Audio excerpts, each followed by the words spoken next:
এসে? এটা বলা ঠিক হবে না, ওর ক্ষতি হবে। আমরা কি চিনি? চেনো হয়তো। আপনার কাছে প্রেমের সংজ্ঞাটা কি? প্রেম আপনি কিভাবে অনুভব করেন? প্রেম হচ্ছে স্বর্গীয়। এইটা মানুষের ভেতরে প্রেমের যে অনুভূতি, এটা পবিত্র এবং স্বর্গীয়। প্রেমের চাইতে ভালো বিষয় মানব ইতিহাসে নাই। আমি শুধু মানুষের প্রেমের কথা বলছি না। একটা মানুষ একটা বৃক্ষের সঙ্গে প্রেম করতে পারে। একটা মানুষ তার বাসার জানালার পাশে যে গাছটি আছে সেখানে যেটা দোয়েল পাখি বসে, সে তারও প্রেম করতে পারে, তাই না? সাধারণত আমরা প্রেম বলতে বুঝি খুব ছোট্ট কথা, সেটা যে একটা ছেলে একটা মেয়ে, ব্যাপারটা সেরকম না, তাই না? তারা যেমন আমাদের প্রফেট, তার সঙ্গে আল্লাহর যে প্রেম, এটাকে তুমি কিভাবে ডিফাইন করবে? এটা ডিফাইন করা সম্ভব না। You have to feel it in your heart. প্রেম হচ্ছে এরকম। আমি একটু মানব প্রেমের মধ্যেই থাকছি।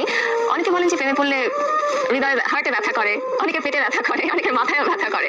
তো আপনার ক্ষেত্রে প্রেমে পড়লে সেই ব্যথাটা কেমন? সেটা তোমার মনে হয় যে পেটের উপর একটা প্রজাপতি নাচতেছে।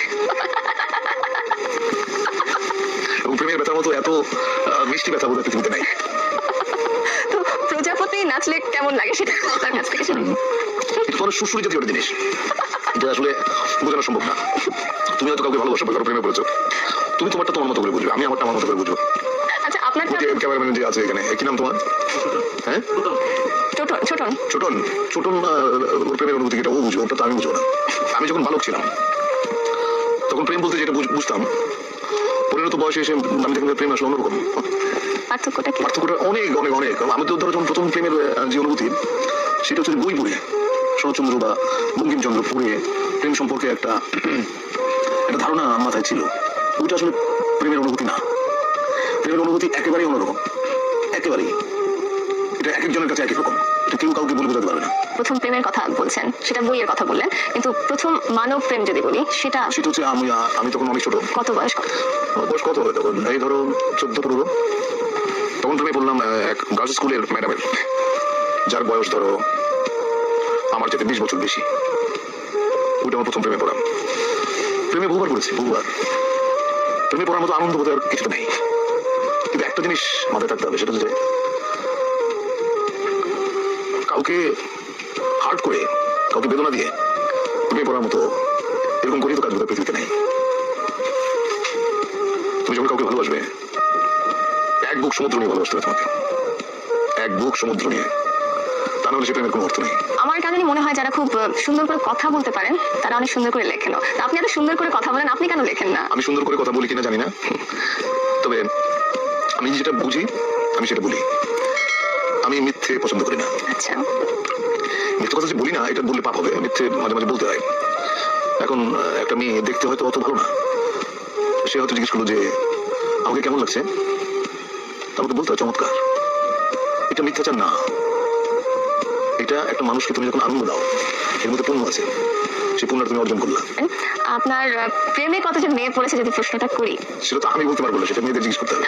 আপনার কাছে কেউ এসেছে এরকম কিছু বলে? আমার তো এখনো ফোন আসে এবং অদ্ভুত অদ্ভুত কথা। কেমন? একটা মেয়ে একদিন ফোন করে বললো আমাকে বিয়ে করেন। আমি বললাম তোমার বয়স কত? বললো আমার বয়স 22। আমি বললাম যে আমি তোমার ঠাকুরদার বয়সী। টেলিফোন রাখো। এখনো প্রচুর ফোন আসে এবং আমার খুব মানে অদ্ভুত লাগে যে এটা তো বিয়ে করার বয়স না। আচ্ছা, তো আপনি বলছেন যে আপনাকে যারা ভালোবেসেছে কারা কতজন সেটা আপনি বলতে পারবেন, মেয়েরা বলতে পারবে, কিন্তু আপনার কাছে যারা পৌঁছেছে, আপনার পর্যন্ত যারা পৌঁছেছে, তারা তাদের এক্সপ্রেশনস গুলো কিরকম ছিল আপনার কাছে? আমাদের ইয়ারমেট একটা মেয়ে ছিল, ওর সঙ্গে বহু বছর পরে, প্রায় 20-21 বছর পরে দেখা হলো। ওর হাজবেন্ডের সঙ্গে পরিচয় করে দিল। উনি আমার সঙ্গে হ্যান্ডশেক করে বললেন আপনি সেই। তখন তো বুঝি না আপনি সেই মানে। তো আমি বললাম আপনি সেই মানে। তখন মেয়েটা বললো, আমাদের ইয়ারমেট, সে বললো যে আমি বাসর রাতে আমার হাজবেন্ডকে বলেছি যে আমি হুমায়ুন ফরিদের প্রেমে পড়েছিলাম, কিন্তু 4 বছর একসঙ্গে কাটিয়েছি আমরা, ওকে বলতে পারি নাই। I was so amused. সে বললে কি হতো আমি জানি না। আচ্ছা, আপনি যাদেরকে ভালোবাসতেন তারা আপনাকে পছন্দ করেনি, এরকম কখনো ঘটেছে? না, আমি জানি না আসলে। কেউ কেউ হয়তো অপছন্দ করে, আবার কেউ কেউ হয়তো এড়িয়ে যায়, আমি বুঝি না। আচ্ছা, প্রেমের আরেকটা দিক হচ্ছে না বোঝা। আচ্ছা, মানে কেন প্রেমে বললাম, কেন ভালোবাসলাম, এর কারণ তুমি যদি খুঁজতে যাও দেখবো যে কিছু খুঁজে পাচ্ছ না। মানে একটা কালো বেড়াল অন্ধকার ঘরে তুমি খুঁজে বেড়াচ্ছ যেটা ওই ঘরে নাই। প্রেমটা এরকম। আপনি অভিনেতা হতে চেয়েছিলেন, অনেকেই অভিনেতা হতে চায়, কিন্তু সবার পক্ষে নিজেকে একজন সম্ভাব্য অভিনেতা হিসেবে প্রমাণ করার সুযোগ হয় না। আপনার পক্ষে সেটা সম্ভব হলো কিভাবে? যে কাজটা করি সেটা পছন্দ করি এবং যে কাজটা করি নিষ্ঠার সাথে করি, সততার সঙ্গে করি। সে কারণেই বোধ হয় আমি মোটামুটি বলতে পারো যে অভিনেতা হিসেবে নিজেকে দাঁড় করাতে পেরেছি। ঢাকা থিয়েটারের সাথে, মঞ্চের সাথে আপনি যুক্ত হলেন কিভাবে? সেটা খুবই ইন্টারেস্টিং একটা ব্যাপার। সেটা যে 1977 সালে জাহাঙ্গীরনগর বিশ্ববিদ্যালয়ে আমি তখন নাট্য সম্পাদক, তখন আন্ত হল একটা নাট্য প্রতিযোগিতা অ্যারেঞ্জ করলাম। তো ওখানে জাজ হিসেবে গিয়েছিলেন আমাদের ঢাকা থিয়েটারের প্রধান পুরুষ জনাব নাসিরুদ্দিন ইউসুফ। উনি আমার লেখা, আমার ডিরেকশন এবং আমি ছোট্ট ছোট্ট অভিনয় করেছিলাম। ওটা দেখে নাটক শেষে যাওয়ার পরে বললেন যে আমাদের ঢাকায় একটা দল আছে, দলটার নাম ঢাকা থিয়েটার, আপনি যদি জয়েন করেন আপনার ভালো লাগবে। তারপরে সেলিম ভাইকে বললাম, সেলিম উদ্দিন, সেলিম ভাই আমাকে নিয়ে গেল। ওইভাবে ঢাকা থিয়েটারে আসা। সেটা কোন সাল? সেটা 77 সাল। সেই সময় ঢাকা থিয়েটার, বর্তমানে ঢাকা থিয়েটার, দুটোর মধ্যে যদি একটু তুলনা এখন বলি। আমরা যখন ছিলাম একসঙ্গে এতগুলো একজাত তরুণ মেধাবী অভিনেতা, তাদের সঙ্গে আমি কাজ করেছি, সেটা ছিল ঢাকা থিয়েটারের স্বর্ণযুগ। এখন আমি থিয়েটার দেখি না, মাঝে মধ্যে যাই। ওই গেলে একটা সমস্যা হয় যে সবাই এসে মানে সবাই এসে এমন ভাবে বিরক্ত বলবো না, এমন ভাবে ধরে আমাকে যে আবার একটু অভিনয় করেন মঞ্চে, আমরা দেখতে চাই। অনেকেই বলে যে আমরা আপনার মঞ্চের অভিনয় দেখি নাই, দেখতে চাই। তখন খুব বিব্রত হই, কারণ আমি জানি আমি মঞ্চে আর কোনোদিন কাজ করবো না। কারণ মঞ্চে কাজ করার জন্য যে ধরনের প্রাণ শক্তি লাগে সেটা হয়তো আমার আছে, কিন্তু আর একটু বেশি থাকলে হয়তো করতাম। সেই প্রাণ শক্তিটা একজন অভিনেতা কোথা থেকে নিয়ে আসতে পারে আপনার মনে হয়? কিভাবে নিজেকে তৈরি করতে পারে? দেখো, ওই গিরিশ ঘোষ না কার জন্য একটা কথা আছে, দেহপট শোনে নট সকলই হারায়। কারণ অভিনয় করতে একটা সুস্থ শরীর লাগে, একটা সুস্থ কণ্ঠস্বর লাগে। এখন শরীরের সামর্থ্য থাকতে হবে তো, কারণ মঞ্চে অভিনয় করতে গেলে অনেক অনেক পরিশ্রম করতে হয়।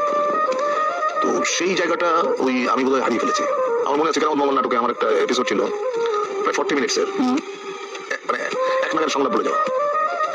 এবং তখন তো মহিলা সমিতি তোমারই ছিল না, ওই এয়ার কন্ডিশনার ছিল না, প্রচুর ঘাম হতো এবং আমার 1 থেকে 1.5 ওজন কমে যেত প্রত্যেকটা শোতে, এত পরিশ্রম। মঞ্চে কাজ করার সময়, সেই সময়টা, যে সময়টা আপনি স্বর্ণ যুগের কথা বলছেন মঞ্চের, সেই মুহূর্তে, সেই সময় টেলিভিশন এবং মঞ্চে কাজ করার একটা কম্পিটিশনের একটা বিষয় চলে এসেছিল। আপনার সাথে যারা কাজ করছিলেন মঞ্চে, আপনার থেকে কম শক্তিশালী যারা অভিনেতা, তারা টেলিভিশনে গিয়ে অনেক আলোচিত হয়ে উঠছেন। তো এটা কখনো আপনার মধ্যে দ্বন্দ্ব সৃষ্টি করেছে? না, কখনোই না। দেখো, আমি লোভী মানুষ না। I am not a greedy person, I am a very simple person. আমার জীবনযাপন তুমি যদি দেখো, তুমি খুবই অবাক হবে। অনেকের ধারণা ফরিদি ভাই উশৃঙ্খল বিশৃঙ্খল জীবনযাপন করেন, আসলেই না। আমি অত্যন্ত সুশৃঙ্খল। মানুষের অনেক ভুল ধারণা আছে, মানুষ ভেবে নেয়, তুই মানুষের ভাবনার জায়গায় তো আমার কোনো হাত নাই। কখনো বলেছিলেন যে আমি তোমাকে ভালোবাসি, এই শব্দটা হচ্ছে পৃথিবীর সবচেয়ে ব্যবহৃত এবং লুণ্ঠিত একটি বাক্য। পৃথিবীর সব দেশেই, যেমন ধরো ইংরেজিতে বলে আই লাভ ইউ, তারপর জার্মানিতে বলে ইসলামিটিশ, হিন্দিতে বলে যে মাইনে তুমি প্যার করতাম। এগুলো এত বেশি বলা হয়, বাংলা থেকে সবচেয়ে বেশি বলা হয় এই শব্দটি মানুষের জীবনে। কিন্তু এটা আসলে লাভ ইজ এক্সপায়ারি ডেটস। হ্যাঁ, সুতরাং এটা তো লুণ্ঠিত এবং বহুল ব্যবহৃত শব্দ। এই শব্দটার কি আসলে কোনো ভ্যালু কিংবা এটার কোনো মহত্ব কি নেই? অবশ্যই আছে। প্রেম হচ্ছে অত্যন্ত অথেন্টিক এন্ড পিওর। কিন্তু প্রেম আসলে হয় কি, দুজন মানুষের মধ্যে যখন প্রেম হয় তখন হয় কি, একটা সময় আসে যে কোনো একজন হয়তো আগ্রহটা হারিয়ে ফেলে। তখনই মনে হয় যে এই শব্দটা 20 বছর আগে বলেছিল একজন আরেকজনকে যে আমি তোমাকে ভালোবাসি, তখনই শব্দটা মনে হয় যে অনেক লুণ্ঠিত শব্দ। আমরা এই প্রেম, ভালোবাসা এবং নানান ফিলিংসের কথা আরো একবার আসবো, বাট তার আগে আমার জানার ইচ্ছা যে হুমায়ুন ফরিদি ছোটবেলায় কেমন ছিল? ছোটবেলায় আমি খুব দুরন্ত ছিলাম, অসম্ভব অস্থির, চঞ্চল, এক জায়গায় বেশিক্ষণ থাকতে পারতাম না এবং অনর্গল কথা বলতাম, অনেকটা বাচাল বলতে পারতাম। তখন কি ইচ্ছা ছিল যে বড় হয়ে এমন কিছু হব, খুব ফেমাস হব, অভিনেতা হব, মানে এই ক্রিয়েটিভ লাইনে আসবে, এটা কি তখন ইচ্ছা ছিল? না, একদম ছোটবেলা ছিল না। আমি বলছি তোমাকে, 2, 3, 4 পড়ি, ওই সময়টা ছিল। ওই সময়টা বিভিন্ন ধরনের ছিল, একসময় মতো এটা হবো, একসময় মতো ওটা হবো, যেটা হয় আর কি ছেলে সন্তানদের প্রথম ইচ্ছা বাবার মতো। এটা বোধহয় আমার মনে হয় সব সন্তানের মনে হয়। তারপর আমার যেটা মনে হয়েছিল যে আমি খেতে খুব ভালোবাসি, তো মনে হলো যে আমি যদি বাবুর্চি হই তাহলে ভালো। মনে হলো সেটা সম্ভব না। তারপর সিনেমা দেখার প্রতি একটা আগ্রহ বেড়ে গেল। কিন্তু আমাদের তো পকেট মানি ছিল খুব কম, 1 আনা বা 2 আনা এরকম, কিন্তু টিকিটের দাম ছিল 4 আনা। সুতরাং সিনেমা দেখাটা খুব ডিফিকাল্ট হয়ে যেত, মানে অর্থনৈতিক সঙ্গতিটা পেতাম না। তখন মনে করলাম যে আমি বড় হয়ে সিনেমা হলের গেট কিনবো। আচ্ছা, এইসব পিকুলিয়ার আইডিয়াস, এগুলো মানে এগুলো এক ধরনের কি বলবো শিশু সুলভ মানে সেই চাওয়া সময় আপনার বয়সটা কত ছিল? 10-11-12। আচ্ছা আচ্ছা। তো সেই সময় এই ধরনের ধারণা, তারপরে পড়াশোনা করছে মাদারীপুরে। না বাবার তো বদলি চাকরি ছিল আমি পড়াশোনা অনেক জায়গায় যেমন ব্রাহ্মণবাড়িয়া তারপর টাঙ্গাইল কিশোরগঞ্জ মাদারীপুর চাঁদপুর বিভিন্ন জায়গায় পড়তে হয়েছে। পড়তে হয়েছে অনেক ধরনের বন্ধুর সঙ্গে মানে তোমার ইন্টারাকশন আছে। আচ্ছা। তো এই যে এত বন্ধুদের সাথে ইন্টারাকশন হচ্ছে, বিভিন্ন জায়গায় যাওয়া হচ্ছে বাবার সুবাদে, কোন স্মৃতিটা সবচেয়ে বেশি মনে পড়ে? আমি তখন ক্লাস 7-এ পড়ি তখন আমি একজন ভদ্রমহিলা প্রেমে পড়ে গেলাম। আচ্ছা তিনি ছিলেন ওই গার্লস স্কুলের টিচার আচ্ছা, ওনার প্রেমে পড়ে গেলাম এটা বোধ হয় সবচেয়ে মানে স্মৃতিময়। স্মৃতিময় তখন আপনি 7 এ পড়তেন, আপনি ছিলেন বয়েজ স্কুলে। বয়েজ স্কুলে। আচ্ছা, আর গার্লস স্কুলে টিচারের প্রেমে পড়ে গেছিলেন। ওনার বাড়ি ছিল আমাদের বাড়ির পাশে আচ্ছা। তো আচ্ছা, উনি বিবাহিত ছিলেন। আচ্ছা তো মানে ওই প্রসঙ্গে আবার ফিরে যাই, তখনকার প্রেমে পড়া ওটা জাস্ট ইনফ্যাচুয়েশনই ছিল বলা যায়। ওটা আসলে ইনফ্যাচুয়েশন বলা যাবে না ওটা এক ধরনের মানে হাইলি রোমান্টিক একটা আইডিয়া।